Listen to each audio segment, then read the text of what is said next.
fucking stripped me naked, put me on a chair, duct taped my legs and my arms behind my back. I was completely naked. It was fucking December as well, so my cock had shrunk to about 7 inch. Do you know what I mean? I headbutt him and he went straight down, right? Bust his nose open like that, right? And I was like, fucking hell, you know, like, well, I've done. And then the most embarrassing part of it was I looked at him on the floor and I went, I never want to see you in Ponty again. I never ever stopped gambling. And I never will stop gambling, even though I'm a gambling addict, which is terrible advice for the gamblers out there, right?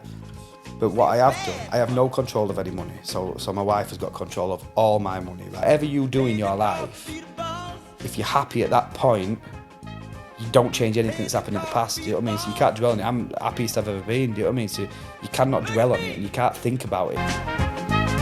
Look at me! Know what to see? See a bad mother.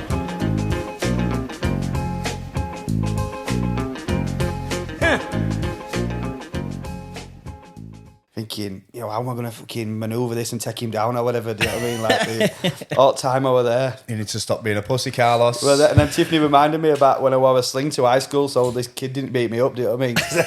Nobody wants to beat anyone up in a sling, do they? Power play. Is that what you're saying? Then you're going to be wearing a sling and a neck brace this week. If you ever see me in a sling, there's a good chance there's no injury. It's just somebody's after levering me. I fucking love this.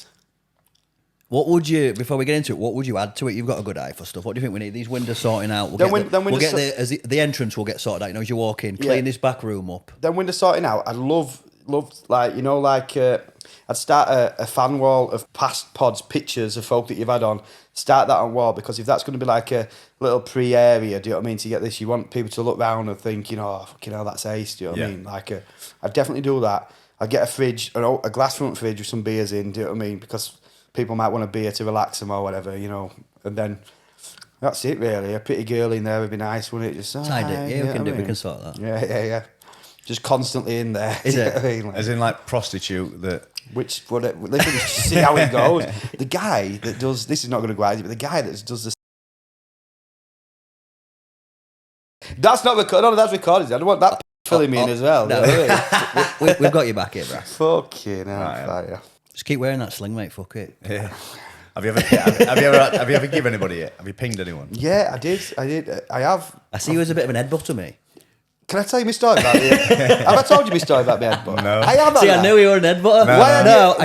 I just knew you Chuck Sweden. Do you know? Have I not told you about it? It's famous. Have you never heard about Have you never heard about my headbutt? Never, Fucking mate. hell. So, I were in. Can I swear on this podcast? So, have we started? Oh yeah, we Fuck. started. God, please don't put any of that in about that Kathy thing, because I don't need that fucking monster knocking fuck out of me. Which is Kathy Even that I thing? saw this morning. What's he called? What's he called? We'll blow his name. Don't. He's literally only just got out of jail, do you know what I mean? So I don't need none of that. No. Imagine he'd go straight back, wouldn't he? Are you one of them that just like, even though he's probably not thought about it for like time, you still think as soon as you meet again, it's going to be on site with him? 1,000,000%. Do you know what I mean? I've got a story about that as well, right? So the headbutt story, this is sort of related. So when I was a kid, I used to go to, I'll tell you this story. When I put loads of weight, I used to be ripped to fuck me, do you know what I mean? Like I used to deliberately buy tops that were like smalls or extra smalls just to make me tiny little muscles look bigger than that. Did you have like a big scoop neck and that? No, I were pre-scoop neck, because by the time scoop necks were in, I'd put a little bit of weight on then. You don't need to see cleavage, do you, on scoop neck? I used to cut mine down. Or even further down? Bro, yeah. Just to get striations. Yeah. Just constantly walk 10 Go on, bro. I used to love it. I always used to have like... used to wear vests and that, do you know what I mean? But I were like, I'm 39 me, so I were cool in late 90s, and then early 2000s, it just disappeared, do you know what I mean? I were relevant for about 12 minutes. I was in Emmerdale Farm for 6 weeks. Oh, yeah. Yeah.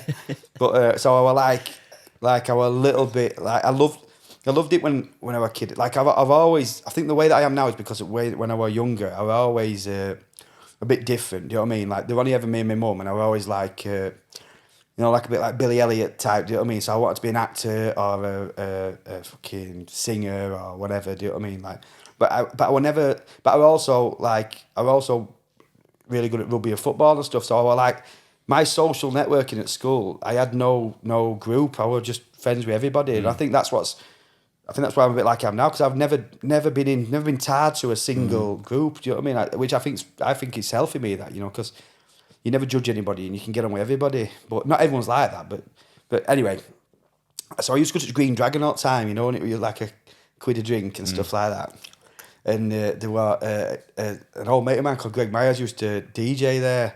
So my mate Arthur Marshall, he used to glass collect there, so I used to get him for free. So I thought it was cool, but it was only £1 in. Do you know what I mean? But I used to, it's all right. Arthur's got me in, and then it was £1 a drink. Anyway, I met Tiff there and stuff like that. But he used to knock about with like a group of lads and lasses and birds and stuff like that. Anyway, about 4 years later, I met Tiff. We had kids and stuff like that. So I had 2 kids back then when we were 20, and about 4 years later, I went into this Green Dragon, and this bird that I used to knock about with, she works there. She still worked there. This like attractive lass. I can't remember her name, to be honest. But I always remember going up to a bar. I can't remember her name, but said she was called Sarah, right? I went, "Hi, Sarah." She went, "Oh, all right. How's it going?" I said, "Fucking hell, it's all changed a bit. And it went from when we were younger, when we used to fucking do this and that." She went, "Who are you?" Do you know what I mean? I always remember, like, you know, when something sticks in your mind, because I'd changed physically that much, because I went from being fucking 11 stone and training to like 13.5 stone and fat. I'm still fat now. Like now, you know, every single time I've put on weight, every year I've looked back, and at that time I thought I was fat, and then I've looked back and think, fucking hell, I wish I were that skinny. Do you know what I mean? And every year I've done that, you know, continuously. And then Josh just rubs salt in wounds by every time he sees you saying that you look slimmer. Every single time. "Oh, you lost weight?" No, I've definitely, clearly not lost weight. Do you know what I mean? Clearly. I've embraced it now. I'm always on a diet, so we're starting a diet on Monday, because I've just been so stressed. We're in between houses, so we're living with my mum's. My mum's got one of them, you know, the 3-story townhouse things, so we're on top floor. And I can't be asked going down and cooking and that, so we order a takeaway every night. Do you know what I mean? But only because I know I'm starting a diet on Monday. Why does it always have to start on a Monday?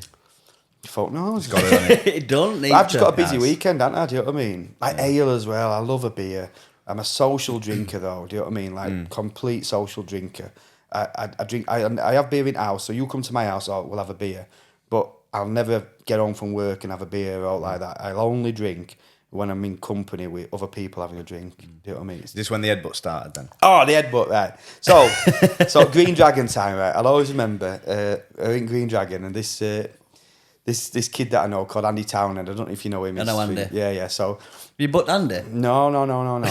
So he what do you call it? In Green Dragon, and I was with my group of mates, and one of them, I'll not say his name, but they were meant to be hard, right? But this is the time when I've got fucking tight tops on and stuff like that, right? I was playing rugby as well. And Andy came up to me, like in Green Dragon. He said, "All right, Jeffries," he said, "got some trouble over there." Like, he said, "If Oak kicks off, will you and your boys like jump in and help and that?" And I thought, "Oh, he's asking me here." Do you know what I mean? Like, yeah, of course I will. Fucking, no problem, mate. Fucking sound. Right, in front of my mates as well. One of us meant to be hard. I'm like, fucking hell, he wants to hand with me, fucking knocking this fella. Yeah. Anyway, he turned around, went straight up to his kid and smacked him on the dance floor, right? So this massive fight, you know, erupted. And I had this big fucking fat bastard at the time, because I'm fat now, I can say that, do you know what I mean?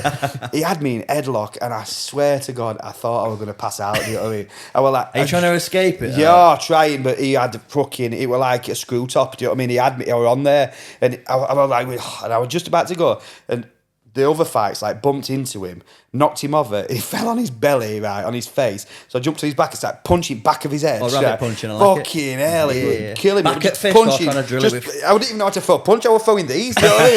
Like, just fucking punching back of his head and fucking trying to headbutt him, hitting him with my chin and all sorts. Right? Just What, are you trying to headbutt him to back at head? I was trying to do everything, right? But it all kicked off, and then lights came on, DJ, bouncers at dance floor. I got them. I always remember these cream.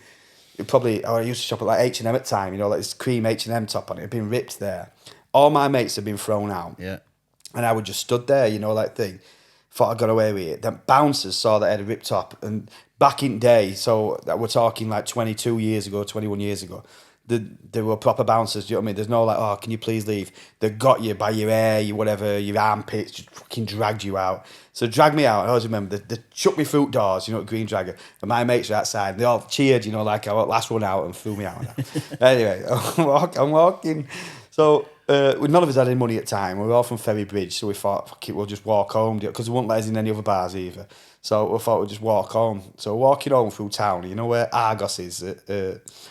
in town. Like, just, yeah. Wet Libraries. I'm hoping you Argos, dropped on these boys again. Yeah, yeah. So I saw these boys, right, at this point, because I just had half a fight, and I'm like, and I've gave somebody about 10 sweet ones at the back of his fucking skull. So at this point, I'm on cloud nine, do you know what I mean? Like, I'm and as well, the guy that were with us that were meant to be hard, right? I said, fucking hell, mate, where were you? Like on this big scratch. He said, picking him off from outside. Right? We looked, he had footprints all over his t-shirt. You know what I mean? He'd just been stamped on things. So anyway, we saw these boys, and I'm like, in my mind, this is how it played out. I'm leading pack because I've been in this fight, like I'm fucking walking down like a wolf. I'm leader at pack.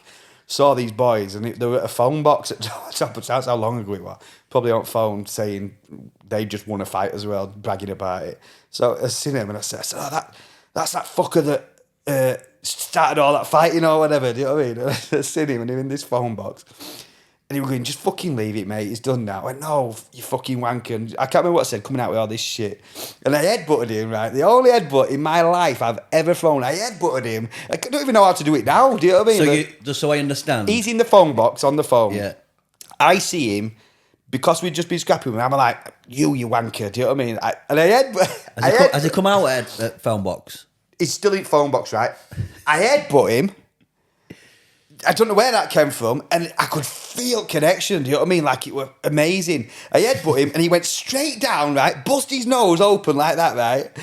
And I was like, fucking hell, like what I've done. And then the most embarrassing part of it was I looked at him on the floor, and I went, I never want to see you in Ponty again.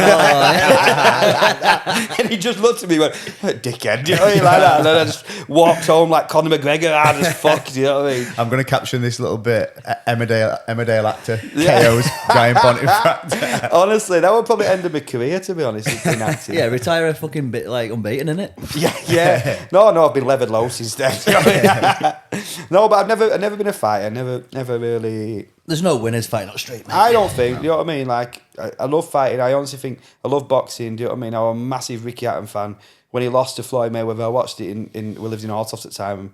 When big moments happen in your life and you know exactly where you are and you can take your mind back to them exact circumstances. And when he lost, and I cried. Do you know what I mean? I did, because I was a massive Ricky Hatton fan at the time. Do you know what I mean? And I would probably say when he lost to Manny Pacquiao as well.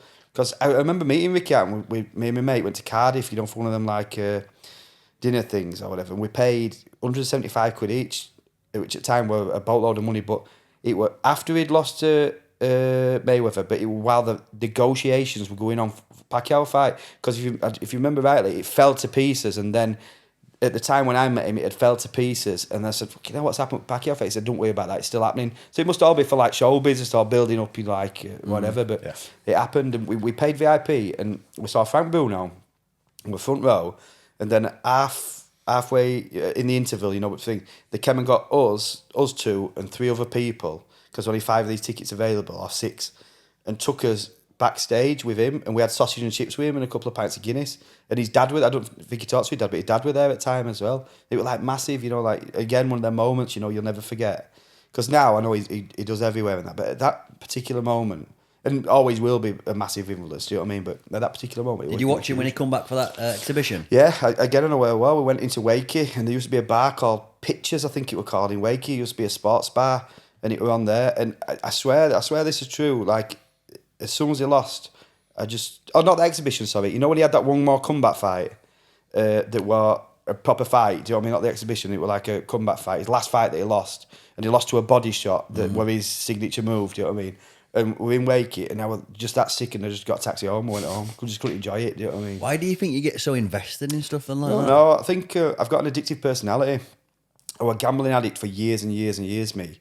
So I've never tried a drug or like that, me, or a cigarette, because I know for a fact, if I did try a bit of fucking coke or whatever, I know for a fact I would be an addict, do you know what I mean? I fucking would be, do you know what I mean? 1,000,000%. Because when I gambled from being 16 to being like 34, something like that, I genuinely think I'd be a multi-millionaire if it weren't for that, do you know what I mean? Because I've always had ideas and stuff like that. I've always tried things, but that just... fuck me up. The amount of times that I've had to tell Tiff, because Tiff's been with me since I was 17, 18. So the amount of times I've had to tell Tiff, like, I've spent everything in bank, it's gone. Do you know what I mean? I've always had a good job. I've always had a well-paid job. So I've always been able to eyed, you know, like What were your poison with gambling? What did you like? everything. Everything. Yeah. I think if you're a gambler, if you're a proper gambler like I was, there's nothing. You started on fruit machines. I always remember me and my mate Liam Charles. We were in this Kellingley club, and we put 20 pence each in. This it were like a Cops and Roberts Bandit, you know, one of them old fashioned Cops and Roberts. 20 pence each in one of them, and we put it in, and we won 24 quid. If I'd have known what I know at the time, we had the jackpot, which was 100 quid at the time, but we got 24, collected it, do you know what I mean? Like, but we were guaranteed the jackpot. But I didn't know that at the time. That's only because I know how they all work now. But from that moment there, we got 12 quid each from 20 pence. That were the you addicted now. trigger, that was the trigger. And then it slowly, every time you see a fruit machine, then you think about that time, so you put it in. But I could talk about gambling all day, mate, because I swear, like, I can tell a gambler me fucking straight away with lies that they tell. You know, no names, but I've got tons of mates that are gamblers that I've lent money to, and I know why I'm lending them money, but they've come out with a bullshit story for why I'm lending money. But I've lent them it because I've been in that exact situation, telling them exact lies. But I know, like, say I lost £2,000, right, of money out of bank, and I don't want Tiff to know or whatever. As soon as I would borrow £2,000 or lend £2,000 to replace that £2,000 I lost, it's like a weight's lifted off your shoulder. You feel relaxed, even though you still owe somebody £2,000. But for that moment, you've just moved your problem from there to there. So it's got you out of that problem. You deal with that problem later on. Then when you lend it, it's just a massive. I can't even put a number on it, but like I worked at Ferrybridge Power Station, which was a good job, and then I worked at Drax Power Station for 6 years, which was a really good job. At the time, bearing in mind, there were 20 when they were there. So most of the boys at the time, it was one of them jobs for life. You get on board at Power, and you earn loads of money, and I driving cranes as well. So I earned really, really good money. So say I earned $4,000 a month or $3,000 a month at time, whatever it was, which was a lot of money. I could lose 1,500 of it, but I'd still have 1,500 quid, so I could live and get by. And that 1,500 quid at time were probably what everybody else earned anyway. Do you know what I mean? So I never saw the benefit of having a better job until I started working for myself. And when I started working for myself, and I started getting invoices, you know, that were really good money in that, it made you have to wise up, because it were life changing. So I tried things. I went to Gamblers Anonymous, you know, shit like that. I went to all that, and I tried all different things, but none of it worked for me, because as good as I am at like talking and telling people about myself, I don't absorb things much. Do you know what I mean? Like you can ask Tiffany, like she tells me something, I don't listen to a word I say. I look like I'm listening, but I don't fucking listen to a word she says. You know what I mean? I don't absorb things. So when I went to meetings and stuff, I'm sat there, and there's this guy, and he's there, and he's been going to AA meetings for, I don't know, gambling, whatever they're called, yeah. He's been going there for 30 years. He's not gambled for 30 years. So I'm thinking, well, why are you still here? Why are you fucking still here? But he relied on that to keep his... So you're smart, though. I try and understand this from a gambler's perspective, even though I know it's probably a serious condition. Then if you know you're losing money, right, so you're smart enough to be aware, right, I'm losing money, what's the thrill to keep going back? Do you think you're going to chase it back? No thrill. I mean, there will be gamblers that listen to this pod and they'll know there's no thrill, because the thrill is, you do get a thrill when you win, obviously. So say you win...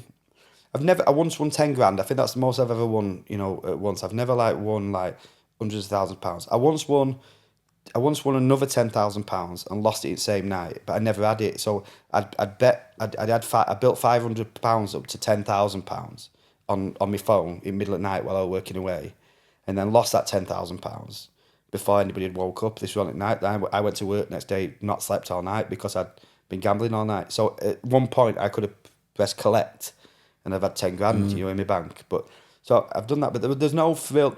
I never won. You know, if I ever won big, like I booked holidays and stuff like that. If I did ever win big, I gave Tiffany everything. Do you know what I mean? Like, but that they're minuscule compared to the times that I've lost. Do you know what I mean? Like Tiff's dad once punched me. I mean, he'll listen to this pod as well. He did. Or, can't remember if he punched me or tried to punch me. He won't punch me now, like you get a fucking Jeffrey special, do you know what I mean? No headbutt. Yeah, headbutt, yeah, he'd get a special headbutt. And never be allowed in Pony ever again. Yeah. But I'll always remember, because I'd literally this time, when I worked at Jack's Power Station, when I first started there, anybody that had been there, they floated the power station on stock market, and anybody that had been there 3 years and above got 36 grand in the bank. I'd only been there a year at time, so I got a percentage. So I got 12 grand in bank plus my wage. So at one point we got 15 grand, paid.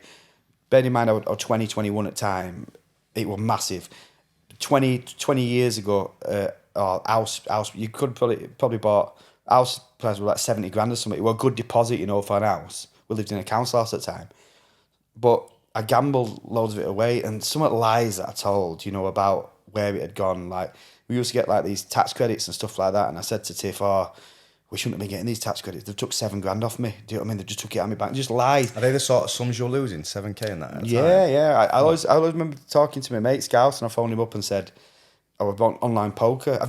I gambled on everything. Do you know what I mean? Actually, this poker night might not be a good shout then. No. Listen, I'm good. I'll tell you my method that I solve it now. But at time, I phoned him up. I'm on online poker. I said, fucking hell, I'm 5 grand up. And then if he said, come off, and I phoned him back half an hour later, or 2 grand down. Do you know what I mean? Like, a gambler never knows when to stop. That's when you win. So if you win money like a good amount, it's not. You become like immune to money. Do you know what I mean? You really, really do. You don't appreciate the value of money. Do you know what I mean? Like are any of you tight gets? Do you know what I mean? Like if you're tight. Right, we're both tight. Yeah, well, that's what I mean. So anything like a fiver or something like that, you would think. And this is whether I've got money or no money. This is how you feel. Do you know what I mean? Like, you think a fiver's fuck all. Do you know what I mean? Whereas a non-gambler like yourselves value the thing of a fiver, but you become completely immune to it. Mm-hmm. Do you know what I mean? So it's really, really weird. When Tiff's dad found out, so I got to the point where I could not get out of the situation that we were in. Lost all his money, plus owed loads of money. We had nothing. At the time, a gambling company gave me credit, which is fucking stupid. Is that illegal now? They won't do it now, but back then they gave me credit because I was such a good customer depositing money. They said, they give me like 10 grand credit. That went, obviously, do you know what I mean? And then you're gambling to try and pay the credit back. So then say you're 8 grand down, you put £1 grand on, you win 4 grand, you don't get the money, it just goes off your credit. So you're trying to get back into red or back into black so you can gamble again. It was terrible, but you know what, right?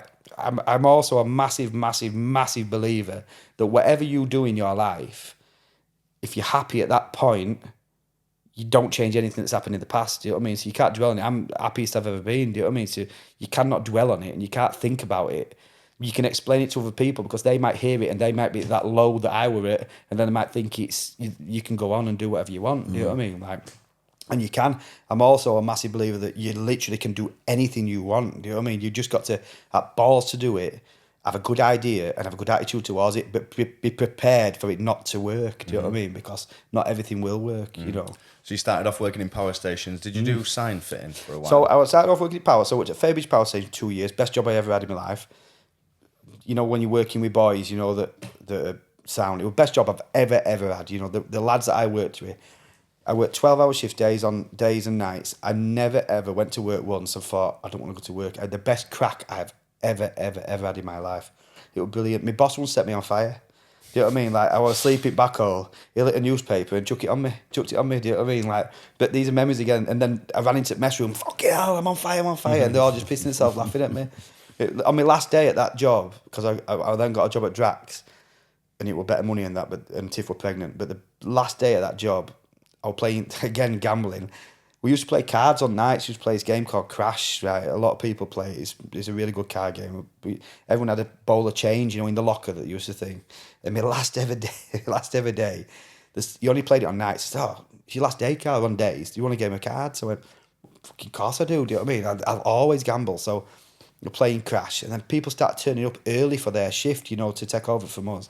And I knew something was going to happen, but I didn't want to leave this pot of about £7 because I knew I was going to win. Do you know what I mean? And I knew something was going to happen to me. So as soon as I won, crashed, collected my money, stood up, ran to door. My supervisor at the time, Ian Vaughan, clotheslined me. And it was one of them clotheslines, where he hits you across the chest, but your legs keep going. You fall flat on your back. They fucking stripped me naked, put me on a chair, duct taped my legs and my arms behind my back. I was completely naked. It was fucking December as well, so my cock had shrunk to about 7 inch. Do you know what I mean? So they tied a little ribbon around my your cock. cock? Yeah, they could barely get this ribbon on my cock. To be fair, they tied this little ribbon on me, put a cone on my head, put me on back at pickup, went through wheel wash, so I was soaking. Took me down to, you know, if you go to Ferry Bridge towards Golden Lion Pub, you know, in that little bridge that floods all the Just time. abandon you there. Just took me off, sat me there at the side of the road, and drove off, and left me there for half an hour. Do you know what I mean? Just, Dick out. Yeah, dick out. Just sat there. Do you know Bro, what I they'd mean? all be going to jail if they did that this day and age. Yeah, I know, mate. I know. you would. But I was freezing. You know, you don't have a laugh or cry. Do you know what I mean? So they came and picked me up about half an hour later. They took loads of pictures of me and shit. Drove me back up. I went, got duct tape, just ripped duct tape off. I got a shower. And I always remember, I feel emotional now thinking about it. I couldn't even say bye to them at mess room because I loved them boys. Do you know what I mean? And I was seeing them all that night anyway, off like for a beer, but I went into the mess room to say bye to them because I was genuinely happy there. It was the best job I've ever had. And even it was the most work I've ever done in my life as well, do you know what I mean? But it was brilliant.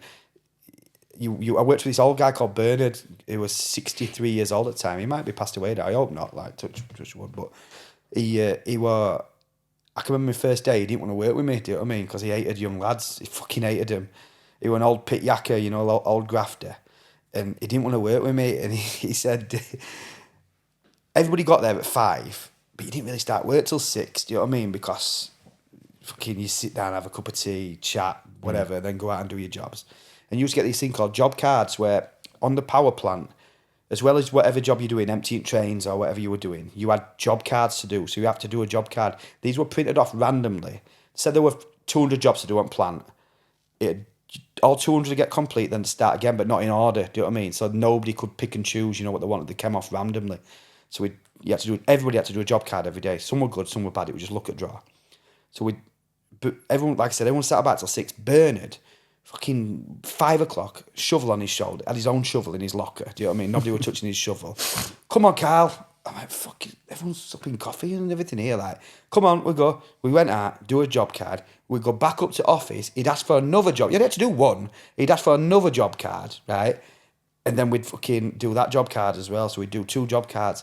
But he liked to have a wonder at like 1 o'clock in the morning, you know, if you're on nights, 5.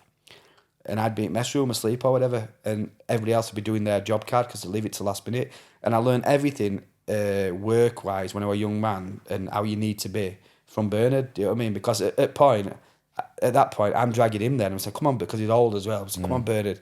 And it changed, like, I worked in a suit shop before that. I'd never done a physical job before. And it changed everything, like my attitude towards everything. So now I get up and do stuff and just get it done, do you know what I mean? Because all from Bernard. And then my father-in-law, Mick, as well, like, he's the most skilled human I've ever met in my entire life, do you know what I mean? In terms of, he won't pay any fucker to do anything. Because if he did pay someone to do it, he knows he could do it better anyway. So he'd stop him and go, he bought a caravan at Knaresborough and he gets a free deck, you know, with it. And it was half built with this decking when he went to have a look. So they've all gone home, you know, half built. He's fucking finishing it off, even though he's paid someone to do it. Do you know what I mean? Because that's just his work ethic and where he is. And I think stuff like that's important. Do you know what I mean? Like, I think next generation there won't be many Bernards about, mate. There'll be zero. I don't think that no Bernards exist. I don't think no Mick Linfords exist anymore. I really, really don't. My kids are growing up. 2 of them are growing up, and even though I love them both to bits and everything, and they excel in their own ways. I think if it went back to how I were when I were a kid, or they were when they were a kid, it just won't be like that. And how they are now would not sit well how I were when I were a kid, or especially the older generation.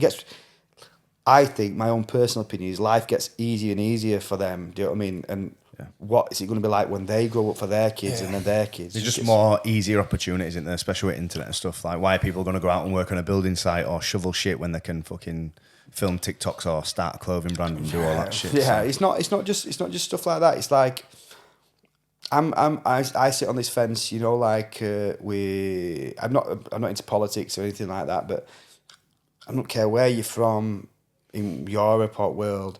If you're willing to work harder than that guy, then you're a better guy for the job. Do you know what I mean? The problem is, sometimes I think people have got a tendency in this country to blame other people when just do the job. I always think if you do a job and you're on £4 an hour, your aim is to get a better job on £6 an hour, then £8 an hour, then £10 an hour. But don't sit on no pounds an hour, or don't sit claiming money for free, you know, thing. Just work and work your way up and do it and become the best. If you're at Argos, you know, pulling a cage. I did that when I was a young kid, you know, when I'm in between jobs. I've never not had a job. Do you know what I mean? Get a better job, work there.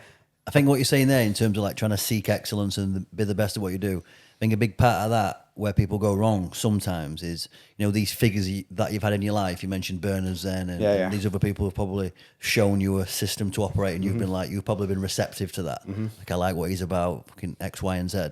I reckon some people though, especially if they come from families, I'm not saying this is right, it's probably wrong, but they never get that sort of North Star to look at and be like, right, he's setting the standard of how hard to work, why you're meticulous, why you like. I remember my granddad saying stuff to me like, you know, how you do everything, mate, is how you're going to do everything, like washing pots, And as a kid, you don't really remember any of that, but when you've got people like Bernard in your life, it's like, right, fucking hell, he's setting an example here for me. Yeah, I think you're right. I do think you're right, but I also, and you are 1,000,000% right. But then I've also seen so many cases that should influence other people, of people that have come from wrong side of tracks or from a family that's not as fortunate as other families and stuff like that, and excelled and done brilliant. Do you know what I mean? Like it comes back to anything being possible.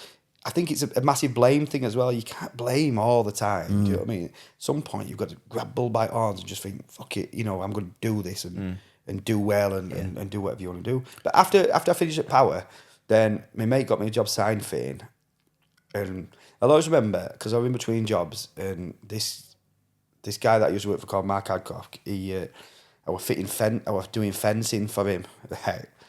And I loved that as well. I love, you know, mundane jobs, I could do them all day, mate. Do you know what I mean? You dig 20 holes, put 20 posts in, rail them and pale them, put palings on. Easy peasy. You've got a target till you finish, do you know what I mean? So if you get that done, you're home, job and knock, so you work like fuck. And I always remember working for him, and I enjoyed it. I really liked the job. It was only an in-between job, but I would have stayed because I really liked it. But I only used to get, and I'm going to slag him off now, I might hear this, but he used to pay me, I think he used to get 826 quid a month, right? And this is when I was 20, after Power. There's a long story about getting bullied at Power Station, but I'll go into that another time if you want, because it's shit. But he what do you call it? He gave me this job and I loved it and I enjoyed it. But then my mate offered me a sign fitting job, and I said to Mark, if you could make it up to 1,100 quid a month, my wage, I'll stay. Do you know what I mean? Because I enjoyed it, and I think he enjoyed having me there as well. But he couldn't do it, so I took this job sign fitting, which changed my life forever. Then, do you know what I mean? Like completely changed my lilife forever. It was like financially and everything. I worked for this guy from around here, and he just, I rose to the top at that. I think I was on £17 an hour before I worked for myself, which at the time were massive, you know, for like a sign fitter. And then I went on my own and worked on my own, and then from then that's when I really stopped gambling then, because invoices that you were getting were a lot of money, do you know what I mean? And I thought, do you think you value the money more when you've gone out and acquired the work, fulfilled it, and done it all yourself? 1,000,000%. When you're working for somebody else and you're getting a wage, even though I took pride in my work, and I really, really did, I didn't want to let anybody down. So even though I took massive pride in what I did, it's still, you're doing it for somebody else. You're making the money for somebody else. Yeah. Do you know what I mean? Which is nothing wrong with that either. There's nothing wrong with that whatsoever. But to get where I wanted to get in life, like, I didn't have dreams of being a sign fitter. Do you know what I mean? That's not what I dreamt about. But even though I got older, I still wanted to fulfill the dreams that I did want to do, or the ideas that I did want to do. And sign fitting were the means to an end, you know, for me. And I would recommend anybody going to sign fitting, because it's very, very financially rewarding. Do you know what I mean? Whether you work for somebody or do it yourself, it's really, really good. It's volatile as well. The amount of times that I've been done over for big invoices. Big invoices, do you know what I mean? It's thing, but you still do it because you know there's another big invoice. Yeah. But now I've got myself to a position where I don't have to do that anymore, and I'm actually doing what I want to do. Do you know what I mean? So what age were you when you stopped gambling then? I was maybe 33, 34, something like that. But it wasn't. I've never ever stopped gambling, and I never will stop gambling, even though I'm a gambling addict, which is terrible advice for any gamblers out there, right? But what I have done, I have no control of any money. So my wife has got control of all my money, right? If I want money, I've got a Monzo card, you know, thing. So if I want money, Tiffany sends me money to my Monzo. But I'll give away my secrets now because she'll watch this. But there is ways and means around it. So if I get like, if she gives me 50 quid to buy something and it costs 20 quid, then 30 quid goes in my sock drawer, right? And then I save and save and save. And then, you know, if I want to go I love going to races with boys. I love them days out. It's fantastic. I love odd game of cards with my mates, right? But that's as far as my gambling goes. Or, you know, if there's a bet flying about, say I'm in Boozer and there's a tip flying about, and I'll have 20 quid on it as well. Yeah. But not because I want to win, say it's 5-1, not because I want to win 100 quid, right? Even though 100 quid's a lot of money, but because I've got no sense, you know, the feeling of the money or like that. It's because I want to be part of the social Involved thing. with the... I want to win with them. Yeah. I want to cheer that horse on. I want to do it. So I want to be with them boys. Do you know what I mean? So that's what I do. So it's terrible advice for any gambler, but because I've got a massive rock in Tiffany behind me, not everybody's got that. Do you know what I mean? So if you're on your own, you get your wage and you're on your own and you haven't got somebody to control you, I'm just extremely lucky. Has Tiff ever put it on your toes and said, listen, you keep gambling, it's finished? The last 10 times that I've lost my money, but she's always stuck by me, which is credit to her, do you know what I mean? But honestly, I cannot count the amount of times that I have lost. I've cleared the bank out. Plus, I once got a £2,000 loan from Barclays Bank in town, cashed the cheque for like 5% less or whatever it was. So I got 1,900 quid or whatever, do you know what I mean? Because they charge you to cash check. Went straight to Bucky's at William Hill. I think it was William Hill. It used to be a Crossrail front bus station. It's not there anymore. Went straight into this Bucky's. It was run by this old couple. Said, can I put £2,000 or 1,900 quid, whatever I had, on this dog that I'd picked on my way into Bucky's? I don't get I need to slow down here though, so I'm trying to understand the impulse that, why have you gone and got a loan? Yeah, and then why have you just slung it on a random fucking dog running around a track? Because it don't matter. Like, it didn't matter because in my mind then, it was 6-4 this, so I would have got £2,000 would have got me £5,000, so I'd have been £3,000 up. So it's not about, it's a little thrill when you win, but then in that £3,000, I'd have gone, I can't remember the circumstances, it might have been close to Christmas, I'd have gone and bought everybody everything, and I'd have been the big I am, you know, rather than saving and doing it and working hard for it. It's like a quick fix, do you know what I mean? You know, like these people, only thing that you might understand about it, so you know, like you see somebody who's won Euro Millions or lottery, and you think, fucking hell, jammy bastards, do you know what I mean? I wish that were me, I wish I had that money. That is that, but on a smaller scale. So if you win £3,000, you're like, you've got that money. It's a quick way to do it rather than going out and earning it. You know? Yeah. It's like somebody, a thief that's not a drug addict or an alcoholic or like that just does it to get that because they don't want to work for it. They just want that straight away, so they steal it. It's just like that. There's no different. You just want that money straight away. So then you can live your life or live above your means or whatever. Do you know what I mean? Like, I suppose it's always like, you want to have the life that other people have, do you know what I mean? And money is the way that you get that. So you I used to think that, do you know what I mean? Now money for me is probably 9th on the list of important things. And I mean that 1,000,000%. One, because of me, I don't value money, right? But two, because it really is like, we're all going to die one day, do you know what I mean? It doesn't matter if you've got £1 billion in your bank, you're still dead. Do you know what I mean? It's no difference. Do you not see though money as more tokens though, and the more tokens you've got, the more fun shit you can do? It depends, because like I also believe as well, like I've just been on holiday to Cape Verde, and some of the people there, like fucking my wife loved it. They're all tall, black, handsome men over there, and they're all fit as fuck as well. She was like absolutely buzzing everywhere. I was the only fat white bloke on that island. When you say she's buzzing, what's she saying to you? Fucking look at him, do you know what I mean? Yeah, oh yeah, constantly. Trying to take pictures to send to her mates, do you know what I mean? Like we're walking down beach and that. This dude running towards us with his shortest shorts you've ever seen on in your life. You can see his dick swinging about, do you know what I mean? And she's just like going, you might as well fucking sucked him off, you know what I mean? Like he's running about. And I'm there trying to breathe in, trying to make me fat rolls look like a 6-pack tension, do you know what I mean? Yeah. But she, over there, they had fuck all them guys, do you know what I mean? Like absolutely zero. And I've never met a happier bunch of people, do you know what I mean? we're fortunate in this country. We get things given a lot and stuff like that. So you expect things, but when they actually have nothing. There's no system in place to give them money if they've got no money. But there is systems in place in this country that will give you money, and you don't have to work. You don't have to earn it. Do you know what I mean? We have got that in this country. Most other countries never ever have that. We're the most fortunate country in the world, and all people do is whinge and moan about it. We really are.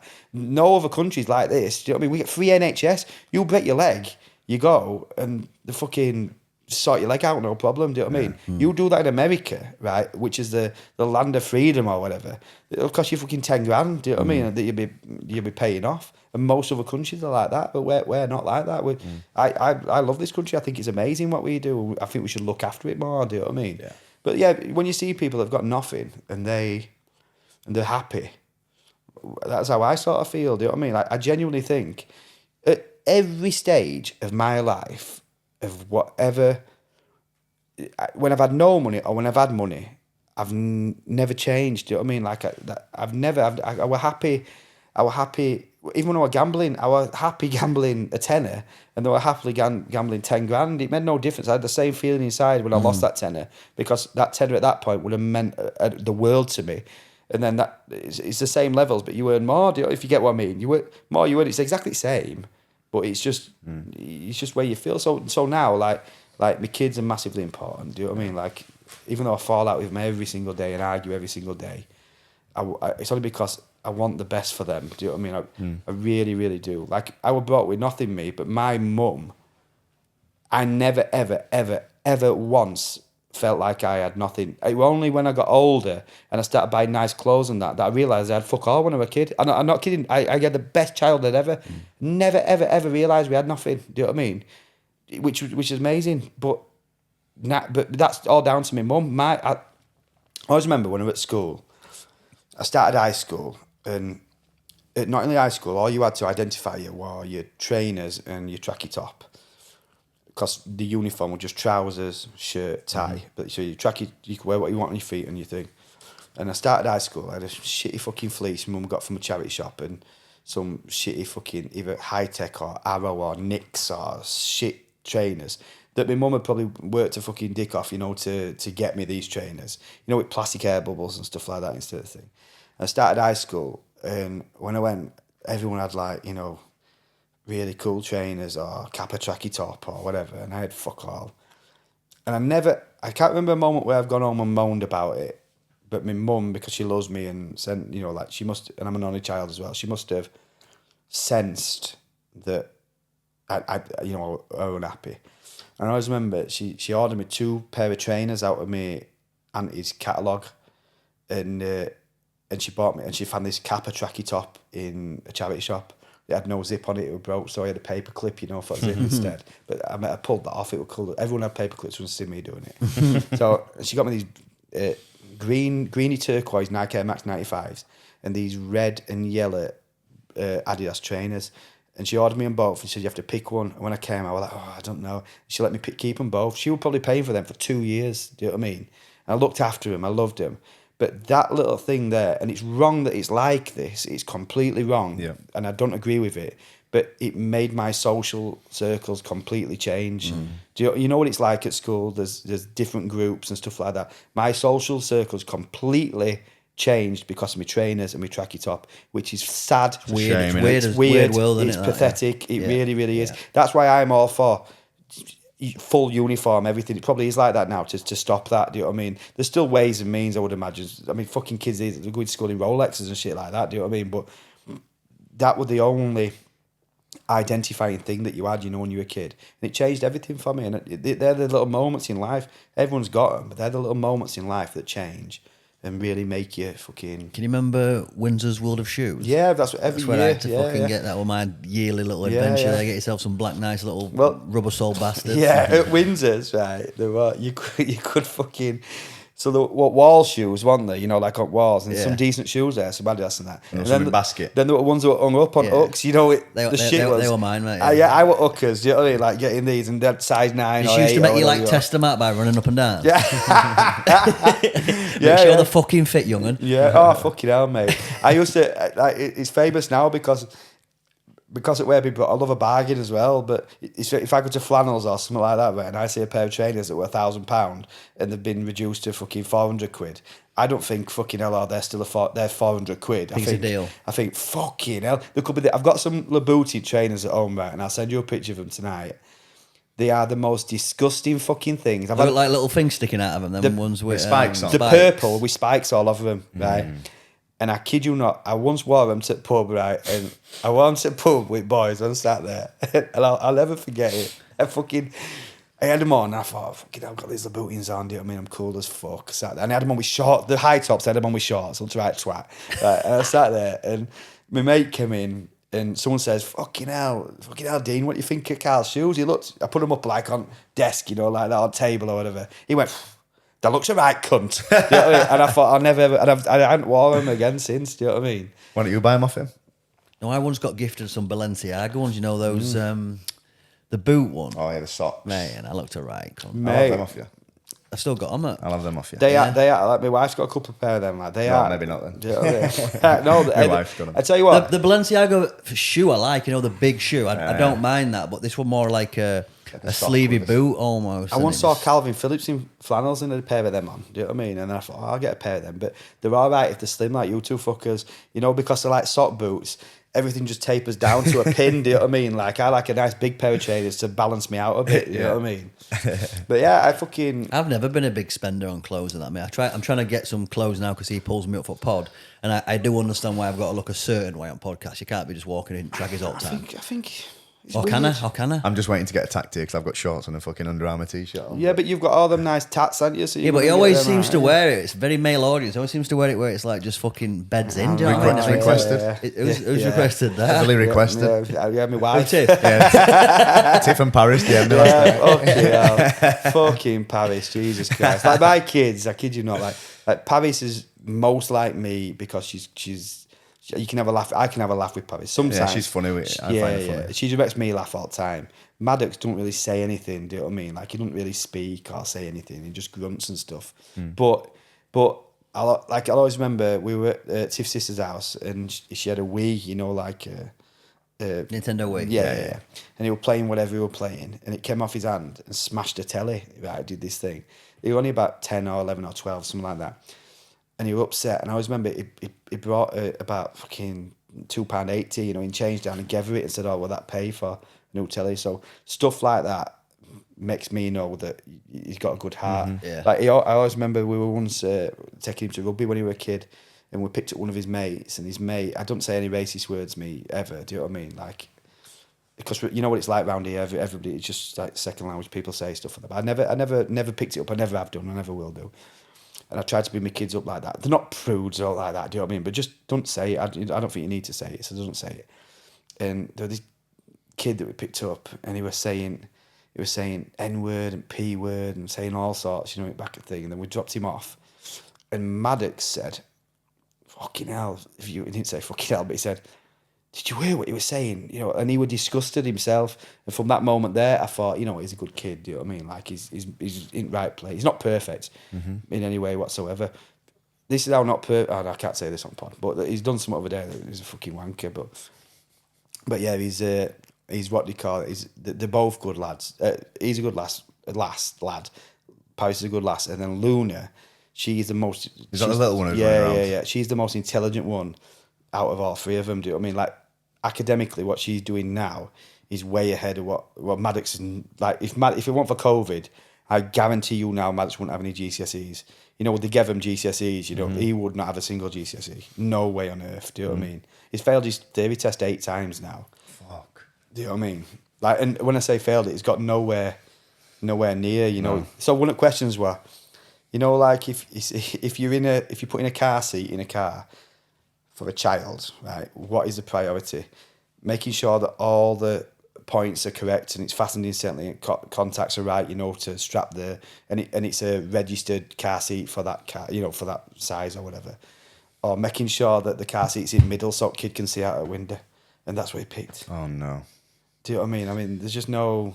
Yeah, it's not yeah. Do you know what I mean? Not ideal. You're not going Room for improvement there with that. I don't want him to pass. Do you know what I mean? Because Be a danger. it definitely would be a danger. So did you call the Maddox after Maddox? Yeah, then? yeah. So we were thinking about names for it. So it was solicitors before called Epstein Stars, and we were thinking about names for it. We had loads and loads of names, and then I always had a dream of having like 3 businesses named after all 3 kids. So Paris, Maddox, and Luna, because I thought Luna would be a good name for a restaurant. Do you know what I mean? And Paris, she's an artist in Paris, and I wanted her to have her own art gallery called Gay Paris or whatever. Do you know what I mean? Something with Paris in it. That was always the plan. So then we got the Mad Ox, and it just sounded like a good pub name, the Mad Ox. Do you know what I mean? So that worked, and then we never got a restaurant, and we just there were no like other reason, to do it. So then we got this, and then we just called this a Northern Social. Because I'll tell you why we call this Northern Social, because Brudenell Social Club in Leeds, it's like a music venue.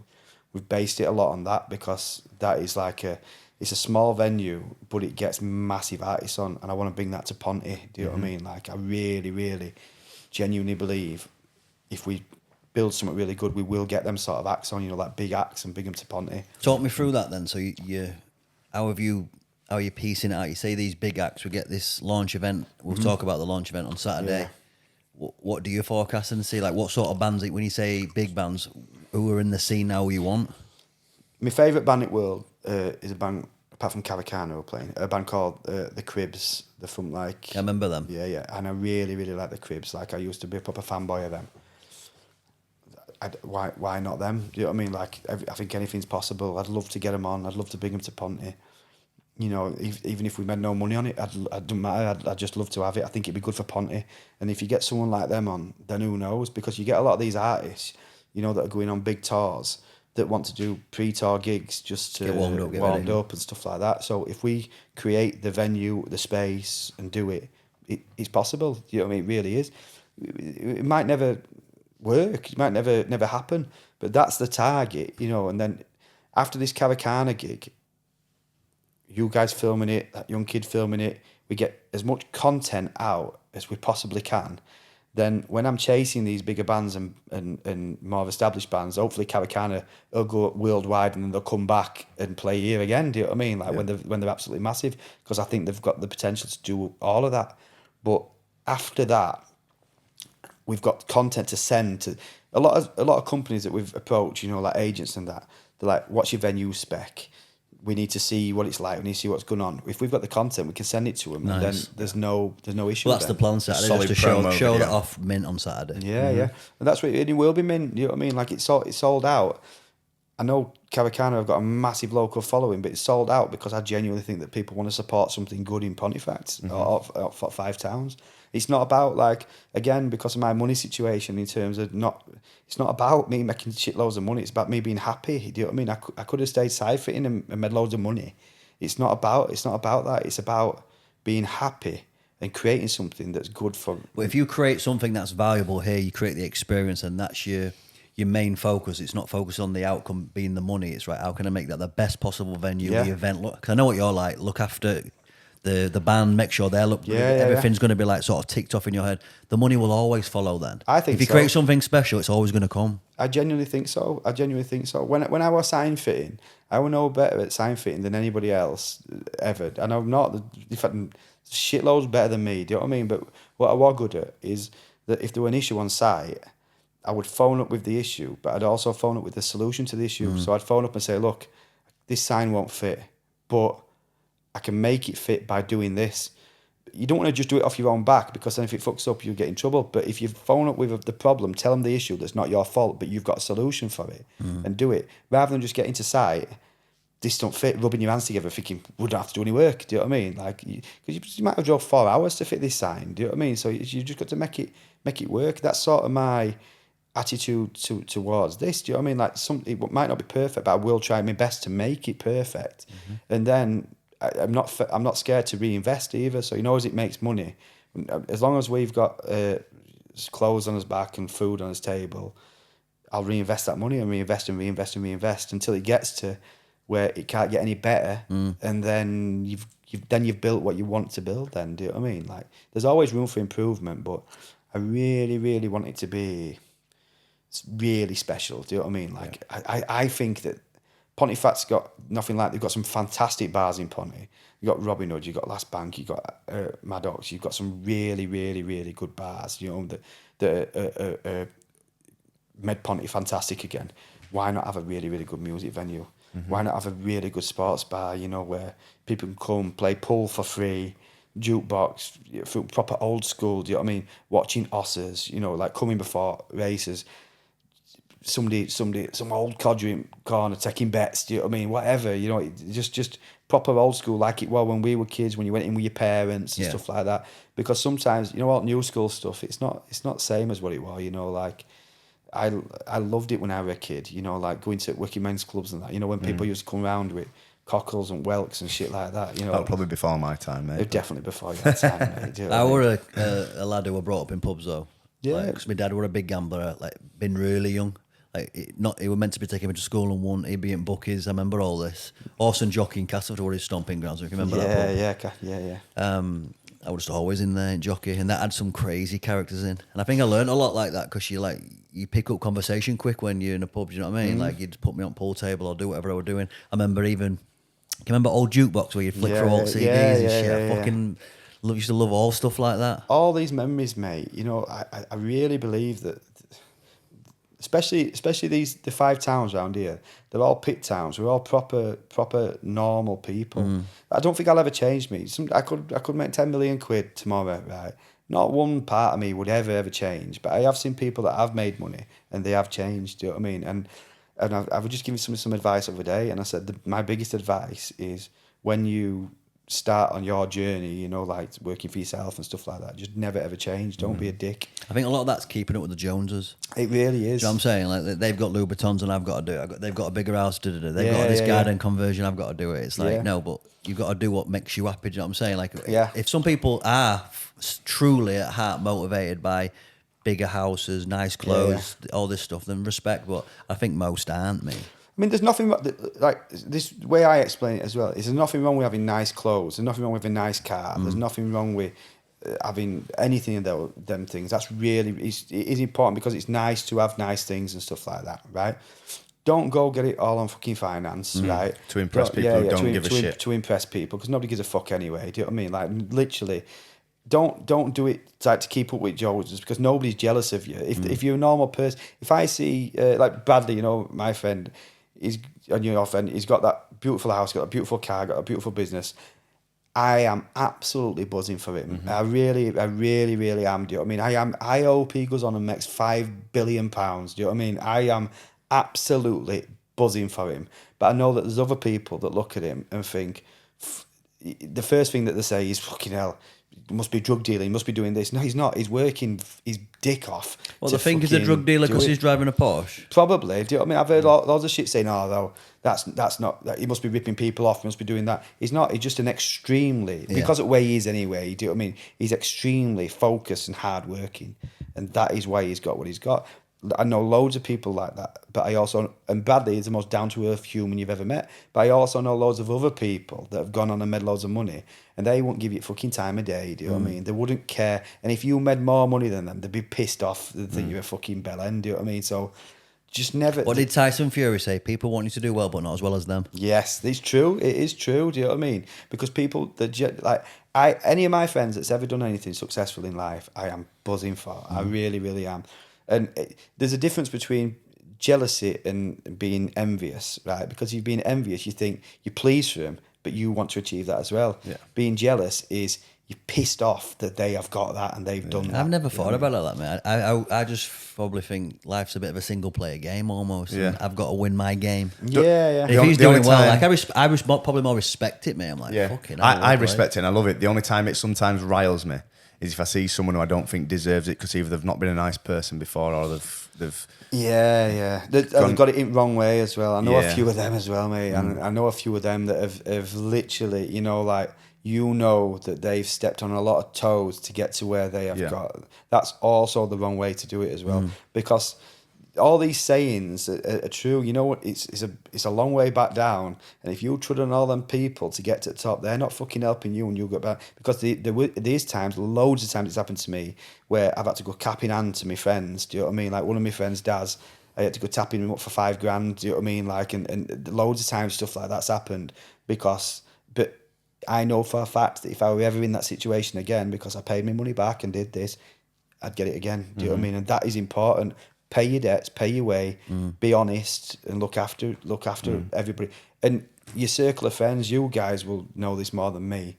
Your circle of friends as well. Like you know me a little bit now. I love everybody. I really, really do. But it's got me in so much trouble in the past. It really, really has, because I always think that everyone's nice. I really, really do. I genuinely think that everybody's nice, or they start off with me as a nice person, right?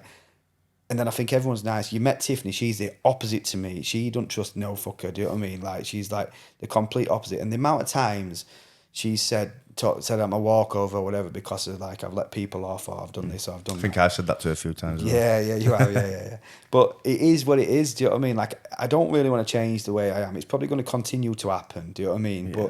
But I don't really want to change the way I am. But I tell you what it does do. It does make it a little bit tougher, because I'm a big fucking fanny anyway. Every time it does happen, I get more and more upset, do you know what I mean?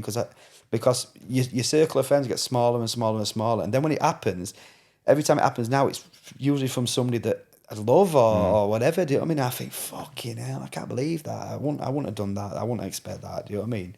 And it just happens and happens and happens, but I'm never going to change. I am what I am, do you know what I mean? I'm just fucking... Before we shoot here, I want you to definitely shoot a bit of a promo just for your venues. Mm-hmm.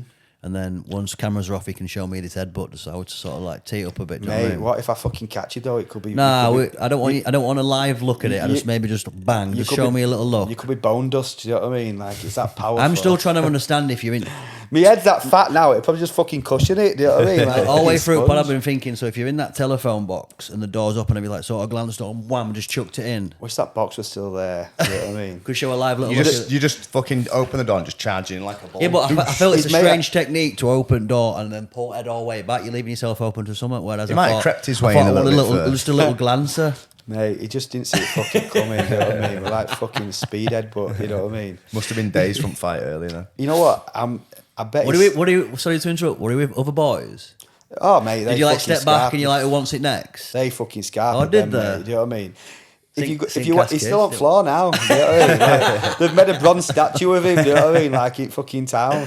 Shout out Maddox. But yeah, and before we call it, obviously this is launching on Saturday. Mm-hmm. This pod's going to come out tomorrow, which is Friday. So the day after this pod comes out, it's going to be Caracana. Yeah. Tell us a little bit about the night. So Caracana, right? They're a local band. They're absolutely amazing. I'll share on our socials. I'll share the songs again so people can hear them. It's sold out now anyway, but you need to follow them in future anyway. But Caracana, the 5 young lads from Ponty, they're all really good looking. They're all extremely fucking talented, and their songs are absolutely mint. Like every single one. The first time I saw them live, I could not get all. There's no filler. It's all filler. So every single song is mint. Do you know what I mean? And they're all different. You know, like sometimes you get bands, the songs that say me. They're not. They're all different. They're all absolutely brilliant. I would not want any other band in the world to open this, and I mean that as well. I've said this to them 1 billion times. Whether it were fucking Kings of Leon or Oasis or whatever, I would not want any other band other than Caracana playing. And I swear, and I mean that. That is the God's honest truth. They're my favourite band in the world, right? And I hope that this is something special for them to launch from. Do you know what I mean? Because I'm sure there is 10,000 bands like them in country, but I guarantee you not one of them's as good as them. Do you know what I mean? They're absolutely mint. They're better than any chart act that's there now. They're absolutely fantastic. So I just want this to be something really, really special for them. And on Friday night, that's on Saturday night. And on Friday night, we've got an extension on his license on Saturday as well, so 3 in the morning. So nice. Let's go. Could get everything. Yeah, I mean.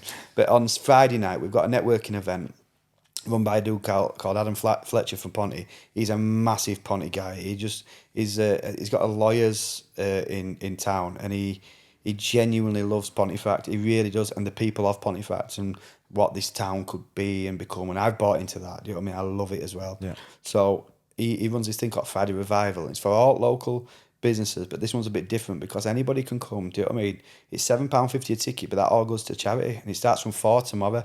But that all goes to hospice. So he's not doing it. He's doing it for the hospice, and then they get a check, and then they donate to hospice. It's simple. Yeah. But we're chucking in 150 or 200 pints of lager plus some prosecco plus some food. So just to make it special, but it's also like an opportunity to come down and see what we've created, because this space that we've got, we want it to be used by everybody. Do you know what I mean? So it's an opportunity for people to come down, just have a nose in, have a look, and chat to me, chat to you guys, and then you might get some folk pods as well. Like it'd be good for you, like advertise. Like all these businesses will want advertising because I believe in you guys. I think this is going to go on to be fucking Joe Rogan style. Do you know what I mean? I really, really do. That's the aim, mate. Yeah, because you're honest and you're nice and that's you're not false. Do you know what I mean? So we're talking here now exactly the same as what we talk out there, and that's the key. Do you know what I mean? And you would talk to anybody in the street exactly the same. Yeah, man. So that's the key. I think that your pod is going to go on to be absolutely fucking mega. Cheers, man. We appreciate it. That's why you're here, because I believe in you. Do you know what I mean? I really, really do.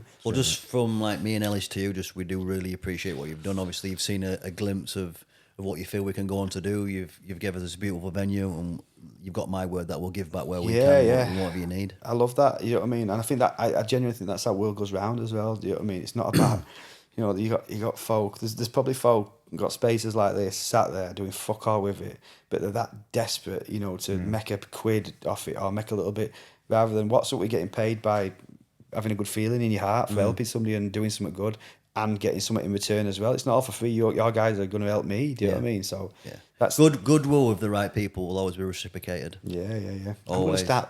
I don't remember saying to me, but I'm going to start fucking remembering stuff. Do you know what I mean? Goodwill always worked for me in business. I don't want to go off on a tangent, but when I had no money, I'd go work for free. But when you do that goodwill long enough, you're going to find opportunity. 1,000,000%. I got this tattoo to stop me from gambling. This little fucking spade on my arm, and I fucking gamble like fuck as soon as I got it. Do you know what I mean? So I'm not going to get no sayings on my arms because I fucking regret them. Do you know what I mean? But just get a mural of that phone box, mate. That's what I want to say. I'm going to find it. I hope he's turned into a right double-hard fucking bastard. I'm going to edit so it's thumbnail of this video. I bet he turns up on Saturday and levers me. I'll bring you a sling, bro. Don't tell people about sling. That next pod, I was going to say we went on. Hey, I swear to God, if you see me around town with a sling on, I'm definitely avoiding some fucker. Do you know what I mean? Is there any shout outs that you want to give to anybody for helping you out and getting You know what? The main shout out is Tiffany's mum and dad, my mum, my Auntie Mary, all my family that have come and helped me every day for free, for fuck all. I don't get emotional, but Tiff's dad for being the closest thing I've ever had to a dad, you know what I mean, which is massive.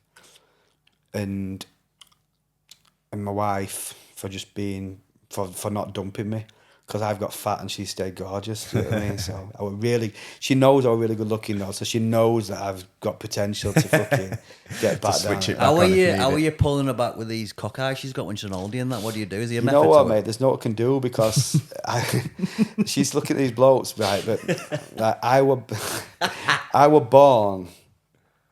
This is what I mean about potential. I were born with the foreskin of a massive cock, right? But not to back it just up. An average little cock inside it. You know? Like an acorn or something that goes to a tree. My cock looks like, have you ever seen... you won't remember it. There used to be a program called Raccoons, and this guy called Civil Sneer, and he had like an L-shaped nose like that with massive foreskin at ends. But it is what it is. Does it get busy when it needs to? Now and then. Do you know what I mean? Now and then. It's we're still active. Do you know what I mean? She's probably earned more than me in Cape Verde anyway. But no, she's we're still there. Do you know? I don't want to embarrass kids. Do you know what I mean? That mummy and daddy are still. Oh yeah, forget about this. I like the word active. We'll keep it at that, innit? Yeah, we're fucking. You know what I mean? We can still do odd position.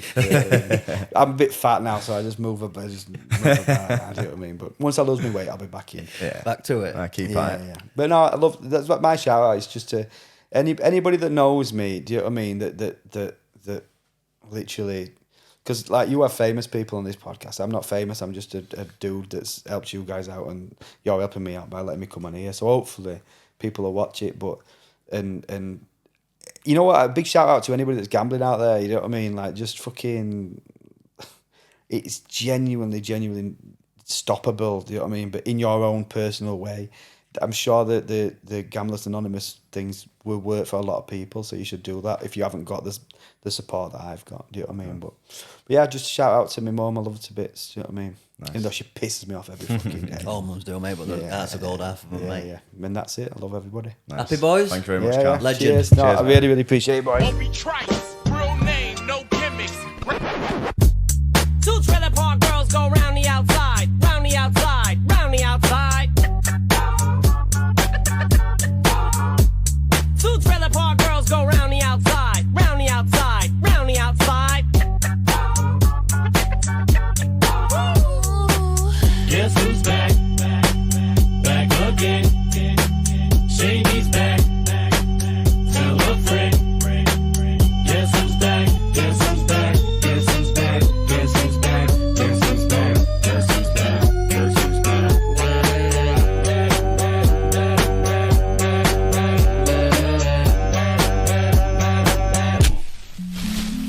I've created a monster, cause nobody wants to see Marshall no more. They want Shady, I'm chopped liver. Well, if you want Shady, this is what I'll give you. A little bit of weed mixed with some hard liquor, some vodka that'll jumpstart my heart quicker than a shock when I get shocked at the hospital by the doctor when I'm not cooperating, when I'm rocking the table.